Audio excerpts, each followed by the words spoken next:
Salut les moldus, si cette vidéo vous plaît, n'hésitez surtout pas à vous abonner en cliquant sur le petit bouton rouge juste en dessous de la vidéo, comme ça vous ne louperez jamais rien et en plus ça me ferait vachement plaisir. Allez c'est parti, on y va. Et salut à tous les amis, j'espère que vous allez bien parce qu'aujourd'hui on va parler de la mort. Top, 3 secondes, c'est le temps qu'il t'a fallu pour péter l'ambiance. Toutes mes félicitations. Oh trop bien, merci, qu'est-ce que j'ai gagné? Rien du tout. Tant pis, je pense que vous le savez, la mort est l'un des thèmes principaux de l'histoire de Harry Potter. C'est une évidence, surtout quand on sait que J.K. Rowling a commencé à écrire Harry Potter peu après la mort de sa mère alors qu'elle était en deuil. On avait d'ailleurs fait il y a très longtemps de ça une vidéo dans laquelle on explorait une théorie qui explique que justement chacun des livres de la saga représente une étape du deuil. Si jamais vous l'avez pas vu, je vous la mets juste ici et je vous mets le lien dans la description. Et au-delà de ça, la mort constitue vraiment l'élément central des aventures de Harry. L'histoire commence d'ailleurs avec la mort de ses deux parents. Il y a la présence des sombrals qui sont des animaux qui ne peuvent être vus que par des personnes qui ont vu la mort en face. Et on a même des objets qui ont été créés par la mort elle-même. La mort qui se retrouve donc à être un personnage à part entière dans l'histoire, des objets que l'on connaît sous le nom de reliques de la mort. Mais du coup, si comme on vient de le dire, la mort est un personnage effectivement, et ça semble bien être le cas, et bah par conséquent on est en droit de se demander, et bah c'est qui du coup? Est-ce que c'est un sorcier? Est-ce que c'est une créature magique? Est-ce que c'est une sorte de divinité? Je sais pas. Et d'ailleurs, est-ce qu'ils ont des divinités dans le monde des sorciers? J'en sais rien du tout, mais quoi qu'il en soit, ça a au moins le mérite de faire réfléchir, et il existe même une théorie qui est vraiment très connue et que vous avez probablement déjà entendue, qui nous explique que la mort ne serait en réalité nul autre que le professeur Dumbledore lui-même. D'ailleurs, même si elle est très connue, ça me fait penser qu'on n'a jamais vraiment abordé cette théorie ensemble, donc si ça vous intéresse, n'hésitez pas à me le dire dans les commentaires. Cependant, même si cette théorie est extrêmement connue, c'est loin d'être la seule qui concerne la mort. Et il existe une autre théorie bien plus étrange, mais tout aussi crédible, qui expliquerait que la mort est en réalité effectivement un personnage de l'histoire. Une théorie qui pourrait bien complètement changer la vision que vous avez de ce personnage d'ailleurs, car d'après cette théorie, la mort ne serait pas du tout le professeur Dumbledore, puisque d'après cette théorie, la mort serait en réalité Harry Potter lui-même. Et si là comme ça vous surprend, ne vous en faites pas, je vais tout vous expliquer et vous allez tout comprendre. Alors si vous êtes prêts, eh bien il se trouve que moi aussi, alors on y va, c'est parti, let's go!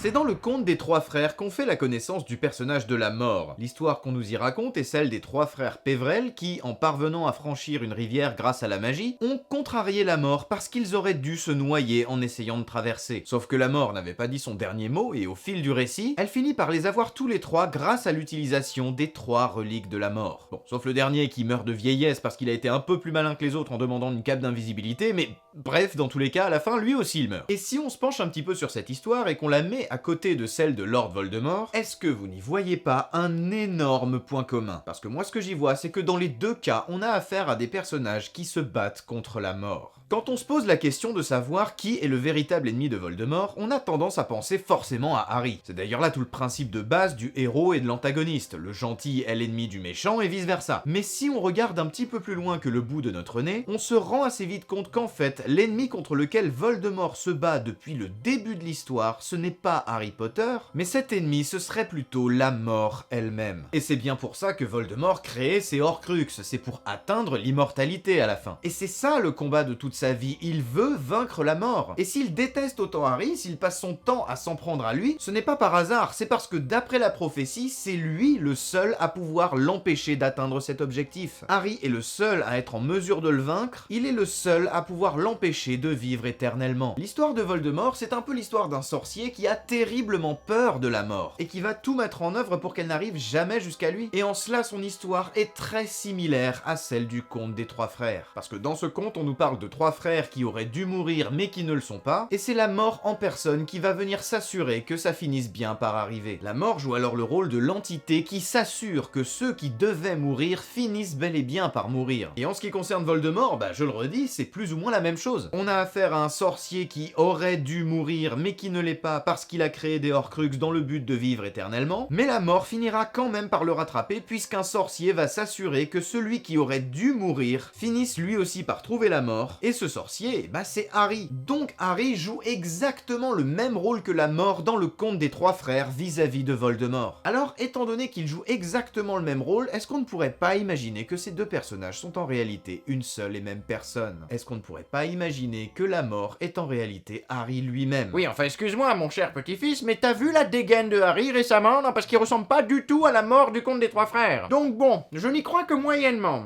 Ok, d'accord, je vois, mais ça, papy, c'est parce que tu prends un peu trop le personnage de la mort dans le conte des trois frères au pied de la lettre. Parce qu'il ne faut pas oublier justement qu'il ne s'agit que d'un conte. Et par conséquent, si l'histoire en elle-même contient effectivement des choses vraies, puisqu'on sait que les trois frères ont effectivement existé, il y en a même un, c'est un ancêtre de Harry. C'est d'ailleurs pour ça que dans la famille de Harry, il y a la cape d'invisibilité. Et d'ailleurs, puisqu'on parle de la cape d'invisibilité, on sait aussi que les trois reliques de la mort sont des objets qui existent réellement. Il faut toutefois garder à l'esprit que ça reste quand même une légende et qu'il y a beaucoup de parties qui ont pu être fantasmées et inventées. Et en l'occurrence, ce que nous dit la théorie, c'est que la mort n'est pas réellement un personnage à proprement parler, mais plutôt une sorte d'entité qui s'incarne dans un personnage. En gros, d'après la théorie, il n'y aurait pas une créature qui est la mort. Parce que sinon, en plus, pourquoi Voldemort, il a jamais vu ce truc-là, alors qu'il a fait exactement la même chose que les trois frères du conte? Lui aussi, il a bien échappé à la mort en utilisant la magie, alors pourquoi est-ce qu'il a pas vu apparaître la mort devant lui? Et donc, si on se base sur ce principe, ça pourrait dire que la mort de l'époque des trois frères pourrait bien elle aussi être en réalité un autre sorcier, par exemple. Ou en tout cas quelque chose d'un peu plus terre à terre, comme un être vivant qui aurait été à ce moment précis l'incarnation de la mort sur Terre. Mais alors du coup, quoi? Quel être vivant aurait pu endosser le rôle de la mort à l'époque des trois frères? D'après notre théorie du jour, la mort de l'époque des trois frères aurait été en réalité un gobelin. Et vous allez voir que ça explique d'ailleurs pas mal de trucs concernant Harry. Mais oui, bien entendu.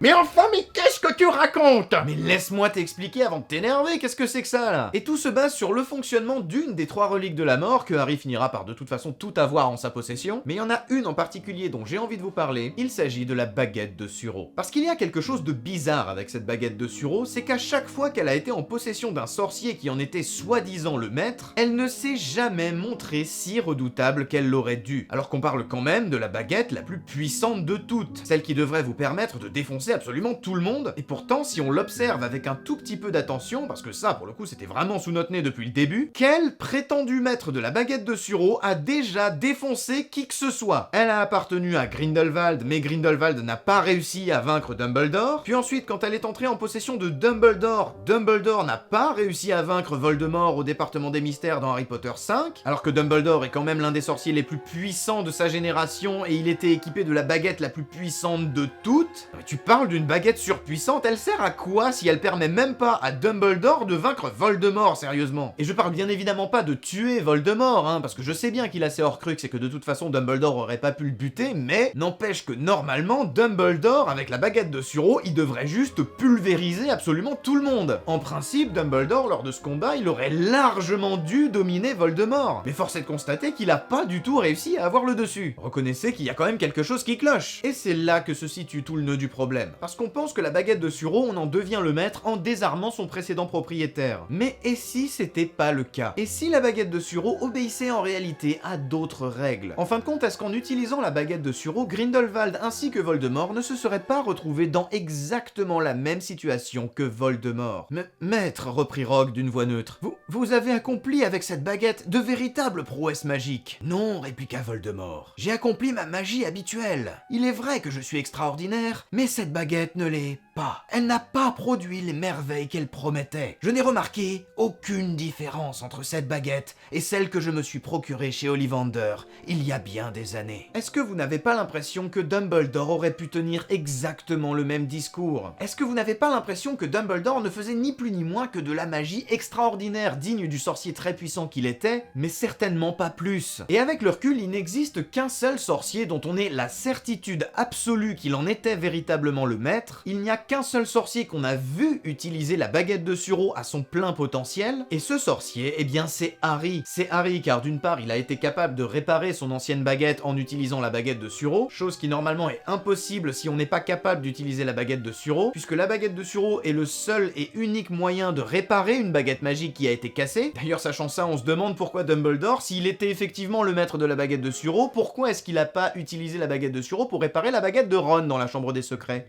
Comment tu expliques m'expliques ça, Dumby? Pourquoi t'as préféré laisser galérer ton élève pendant toute une année avec une baguette pourrie alors que t'aurais pu la réparer? Est-ce que ce serait pas plutôt parce que tu n'étais pas vraiment toi non plus le maître de la baguette de Suro? Mais en plus de ça, on sait à coup sûr que Harry était effectivement le maître de la baguette de Suro à cause d'un autre truc, c'est que la baguette refusait de s'en prendre à lui quand Voldemort a essayé de le tuer avec. Lors de leur dernier duel, la baguette de Suro refuse de s'en prendre à son maître. Donc là, pour le coup, c'est sûr, Harry était bien le maître de la baguette de Suro à la fin de l'histoire. Bah oui, mais alors, c'est quoi ton histoire de gobelin, là? Tu comptes nous l'expliquer ou tu vas encore partir sur un truc qui n'a rien à voir? Parce que j'ai comme l'impression que t'essayes de défiler. Mais détrompe-toi, ça a tout à voir, justement. Parce que du coup, on est en droit de se demander, comment est-ce qu'il est devenu le maître de la baguette de Suro? Et c'est là qu'on va s'intéresser à notre histoire de gobelin, comme tu dis. Parce que si la mort de l'époque des trois frères était effectivement un gobelin, ça veut donc dire que la baguette de Suro a été conçue par un gobelin. Et par conséquent, ça veut dire qu'elle obéit également aux règles des gobelins en ce qui concerne la propriété des objets. Tiens donc, et ça fonctionne comment alors? Bouge pas, tu vas voir. Dans l'univers de Harry Potter, les gobelins ont une façon bien à eux de considérer la propriété des objets. Pour eux, le seul véritable propriétaire d'un objet, c'est son créateur. Il y a même d'ailleurs toute une mission dans Hogwarts Legacy qui s'appuie sur ce principe, mais je vais pas en parler plus que ça parce que j'ai pas envie de vous spoiler. Et autant on peut acheter un objet qui a été fabriqué par un gobelin, ça c'est ok, autant pour eux, ça ne fait absolument pas de vous le vrai propriétaire de l'objet. Parce que quand vous achetez un objet qui a été créé par un gobelin, pour les gobelins, vous devenez plutôt une sorte de locataire. Vous pouvez utiliser cet objet pendant toute votre vie, même si vous voulez, mais au bout du compte, à la fin quand vous serez mort, cet objet devra revenir à son véritable propriétaire, c'est-à-dire le gobelin qui l'a fabriqué. C'est pour ça que Gripsec insiste autant pour obtenir l'épée de Gryffondor dans les reliques de la mort. C'est parce que cette épée a été fabriquée par les gobelins, et donc à la mort de Godric Gryffondor, elle aurait dû revenir aux gobelins. Les sorciers n'avaient aucune légitimité à leurs yeux leur permettant de garder cette épée. Donc si la baguette de Suro a effectivement été créée par un gobelin, si la mort elle-même était effectivement un gobelin à cette époque, ça veut dire qu'à la mort du frère Pévrel à qui avait été confiée la baguette, à peu de choses près 12 heures juste après qu'il l'obtienne, la baguette aurait dû revenir à son créateur, à savoir le gobelin qui l'a fabriqué, et qui est, comme on l'a vu un petit peu plus tôt d'après cette théorie, l'incarnation de la mort sur Terre, celui qui s'assure que ceux qui auraient dû mourir meurent. Mais c'est impossible enfin, les gobelins ne savent pas fabriquer de baguettes magiques, c'est même écrit dans le livre. La question n'est pas là, les sorciers refusent de partager les secrets de la fabrication des baguettes avec les autres êtres magiques. Ils nous dénient la possibilité d'étendre nos pouvoirs. Donc tu vois bien que ça tient pas debout. Oui, mais papy, réfléchis 2 secondes. Est-ce que tu crois pas qu'à un moment donné, dans toute l'histoire du monde de la magie, y a pas eu ne serait-ce que un gobelin qui aurait percé le secret des baguettes magiques? Je trouve pas que c'est si improbable que ça. Y a bien dû y avoir un gobelin qui a réussi à en faire une. Y a bien dû y avoir un sorcier, pourquoi pas, qui a filé la recette à son pote gobelin. Ou alors un gobelin qui a ramassé une baguette sur un ennemi vaincu et qui a commencé à bosser dessus pour essayer de comprendre comment ça marche. Franchement, en des siècles et des siècles de conflits entre les gobelins et les sorciers, je pense pas du tout que c'est impossible qu'il y en ait